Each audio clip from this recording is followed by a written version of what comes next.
Hello, everyone in Porter County. I am Shawn Weaver with my esteemed colleague and friend. Emerson Forrester. And upcoming, we have our brand new radio show, The Magic of Media, where we discuss all the magic that media has to offer. We'll be going into a discussion over our favorite musicals as of recently. We'll discuss some of our favorite bands, and we'll even banter about if we believe Toby or Andrew are better Spider-Men.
All right, and welcome to the Magic of Media. How are you doing today? I'm doing pretty good. How are you? You know what? Today's been a bit rough for me, but I'm happy to be here because I've never been on air before. I don't know what that says about what I don't know the qualifications, but I'm sure it's probably nothing to worry about. They snuck past security, get in. That's not the point. Mm-hmm.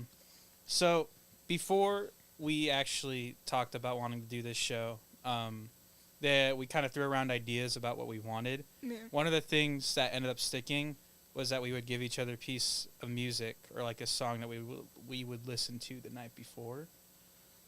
Can I explain that a bit? Yeah, go for it. So basically, my main idea was we would give each other a song from both of our playlists, and we would have to listen to it the day before, and then come back the next day on the show and give our opinions on either the band or the song itself.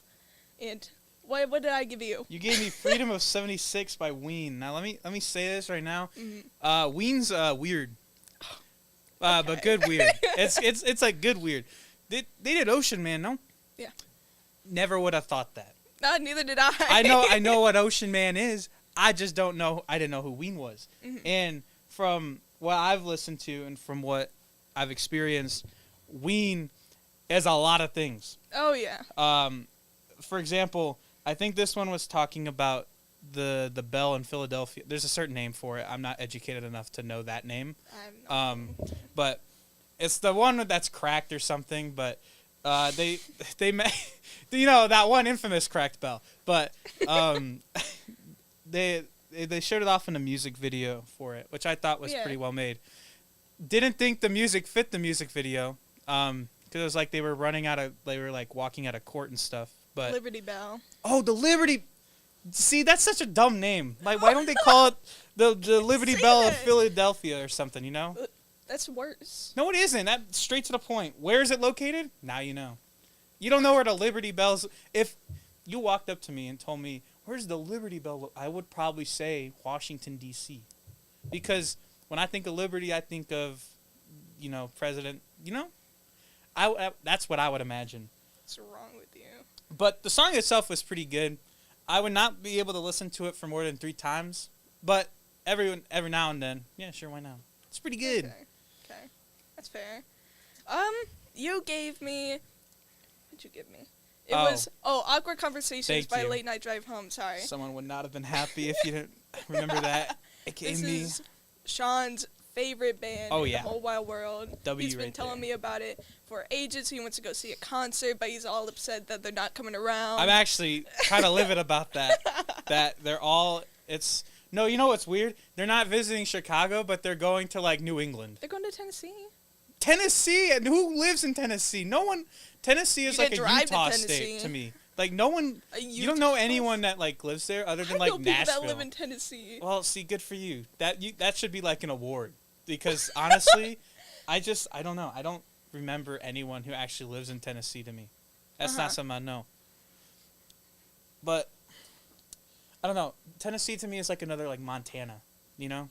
Like who lives in South Dakota? Name one person. You can't. That's what I'm saying. I can.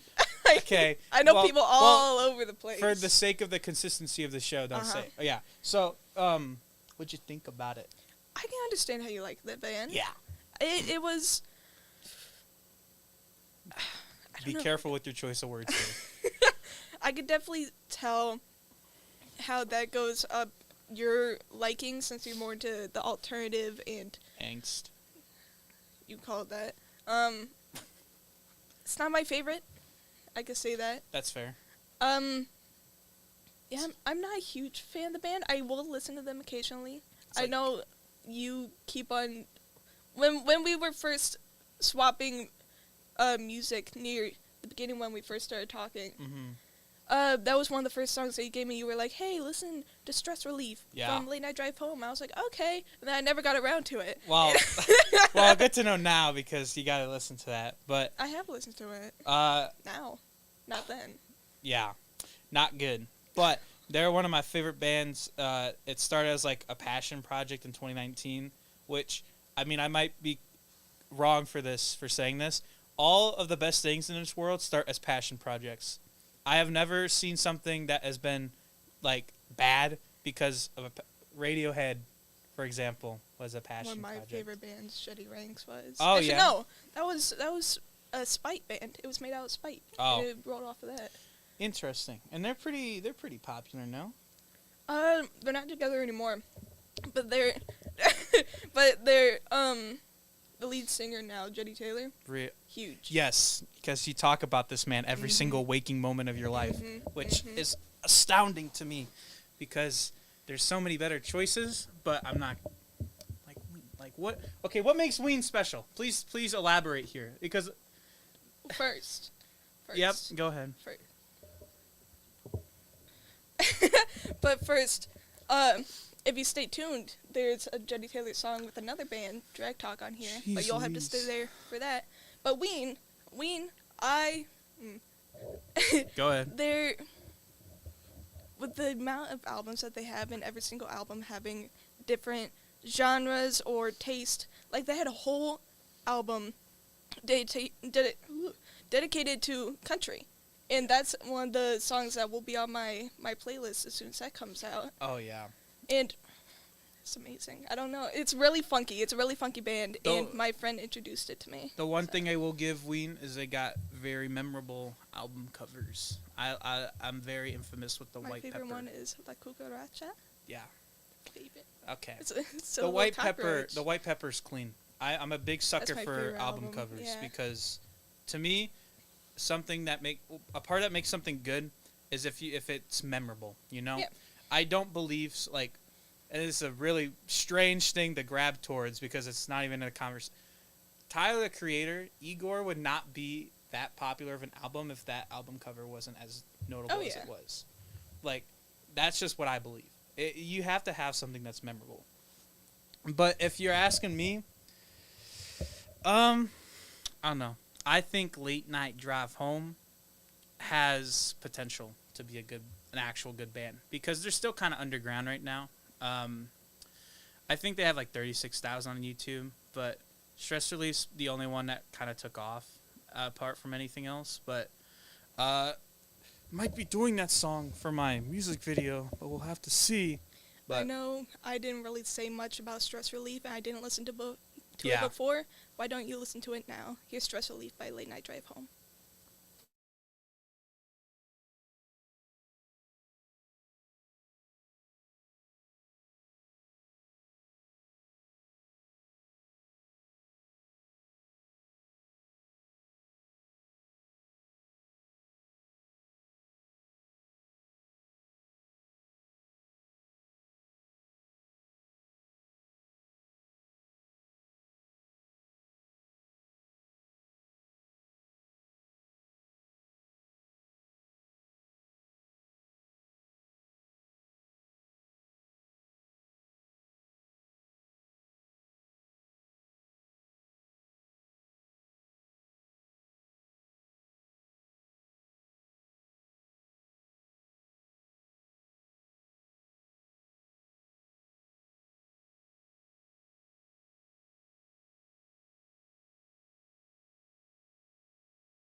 All right, and we're back.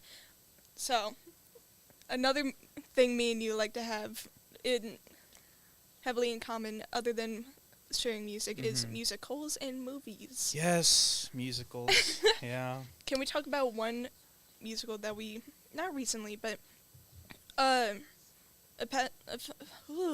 few weeks ago we watched together? Which one? La La Land. I think you Before it was taken off Netflix. We caught that train before it left the station, goodness me. So, I would originally, if you're asking me, if I had to pick my favorite musical, it would be the original West Side, because that's a classic. I watched that in middle school. La La Land is like right there next to it. I can't even say it's a close second. They're both that good. Because I really think La La Land is one of those films you're going to have to wait another 10 years for something that good to come out again. Okay. That's how I feel about it, because it is made by the exact same people who made Whiplash. And already that film apparently was made a lot earlier in 2010s. I didn't know that.